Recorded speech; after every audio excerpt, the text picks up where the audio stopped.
حسن کو بادشاہ خاص و عام کہتے ہیں، حسن کو جن و ملائک بھی سلام کہتے ہیں۔ دلیل اتنی ہی کافی ہے ان کی عظمت میں، انہیں حسین بھی اپنا امام کہتے ہیں۔ رمضان کریم کا سارا ہی مہینہ برکت اور کرم سے بھرپور ہوتا ہے، اور اس مہینے میں رب کریم اپنی رحمت کے دروازے کھول دیتا ہے، اور بندے کو کہا جاتا ہے کہ مانگ، کیا مانگتا ہے؟ تو بس جس کو جو چاہیے ہوتا ہے اس کو وہ سب ملتا ہے۔ اور اس مہینے میں مسلمانوں کے لیے بہت خوشیاں ہیں، جس میں ایک خوشی ایسی خوشی ہے جس میں نبی پاک صلی اللہ علیہ وآلہ وسلم اور جناب فاطمہ بنت محمد صلی اللہ علیہ وآلہ وسلم اور حضرت علی رضی اللہ تعالی عنہ کو رب کریم نے خوشی سے نوازا۔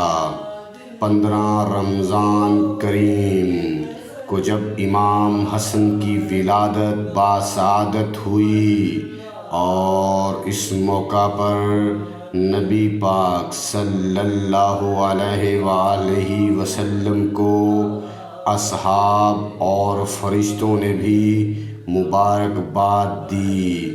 خوشی ہی ایسی تھی، دین اسلام کی تبلیغ کے دوران بہت مشکلات آئیں اور بہت پریشان کن صورتحال رہی۔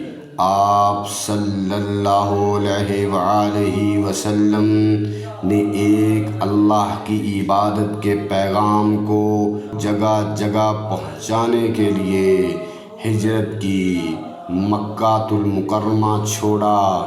خاندان والوں نے مخالفت کی، مشرکین نے اور دشمنان اسلام نے آپ صلی اللہ علیہ وآلہ وسلم کو بہت تکلیف دی۔ آپ صلی اللہ علیہ وآلہ وسلم نے ایک اللہ کی عبادت کے پیغام کو جاری رکھا اور صبر اور برداشت کی عظیم مثال قائم کر دی۔ ان حالات کے باوجود 15 رمضان جب امام حسن رضی اللہ تعالی عنہ کی ولادت باسعادت ہوئی، تو اصحاب اور سارے مدینہ المنورہ کے لوگوں نے آپ صلی اللہ علیہ وآلہ وسلم کے چہرہ مبارک پر ایسی خوشی دیکھی جس کی مثال نہیں ملتی۔ آپ صلی اللہ علیہ وآلہ وسلم نے نام رکھا جو پہلے کبھی کسی کا نہیں تھا، نام حسن رضی اللہ تعالی عنہ۔ لقب مجتبیٰ تھا۔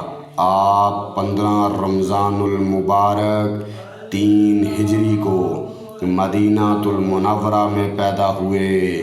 آپ صلی اللہ علیہ وآلہ وسلم کے گھر میں آپ کی پیدائش اپنی نوعیت کی پہلی خوشی تھی، جب مکہ المکرمہ میں آپ صلی اللہ علیہ وآلہ وسلم کے بیٹے یکے بعد دیگرے دنیا سے جاتے رہے تو مشرکین طعنے دینے لگے اور آپ کو بڑا صدمہ پہنچا، اور آپ صلی اللہ علیہ وآلہ وسلم کی تسلی کے لیے قرآن مجید میں سورۃ کوثر نازل ہوئی، جس میں آپ کو خوشخبری دی گئی کہ اللہ رب العزت نے آپ کو کثرت اولاد عطا فرمائی ہے، اور آپ کا دشمن ابتر ہے۔ امام حسن رضی اللہ تعالی عنہ کی پیدائش کے 7ویں دن عقیقہ کی رسم ادا ہوئی۔ حضرت امام حسن رضی اللہ تعالی عنہ کو تقریباً آپ 8 برس اپنے نانا رسول صلی اللہ علیہ وآلہ وسلم کے ساتھ رہنے کا موقع ملا۔ آپ صلی اللہ علیہ وآلہ وسلم نے فرمایا کہ حسن اور حسین رضی اللہ تعالی عنہ جنت کے سردار ہیں۔ اس طرح کے بے شمار ارشادات پیغمبر صلی اللہ علیہ وآلہ وسلم کے دونوں نواسوں کے بارے میں کثرت سے ہیں۔ آپ صلی اللہ علیہ وآلہ وسلم نے دعا فرمائی، اے اللہ رب العزت، میں ان دونوں سے محبت کرتا ہوں، تو بھی ان کو محبوب رکھنا۔